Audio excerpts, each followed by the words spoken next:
பயங்கரமாக கவனிச்சுப்பாங்க. நிரோஷா மேம், நான் தான் மேம் டயட்டில் இருக்கேன் மேம். ஏய் என்னடா டயட்டு சாப்பிட்றா அப்படிம்பாங்க. வேறு வழி இல்லை, சரி ஓகே மேம் சாப்பிட்றேன் மேம் அப்படின்னு. சாப்பிட்டு முடிச்ச உடனே ஸ்வீட்டு வந்து நார்மல் ஸ்வீட்லாம் கிடையாது, ஒரு மாதிரி அவங்க சொல்லும் போதே அப்படியே நாக்கில் எச்சு ஊறும்.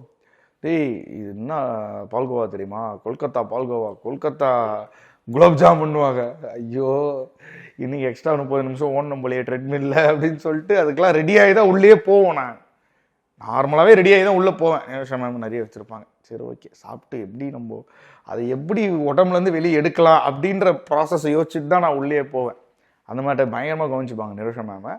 தென் அது கம்மிங் டு திஸ் பாயிண்ட் வந்து நாங்கள் எல்லாருமே ஒன்றா தான் சாப்பிடுவோம்.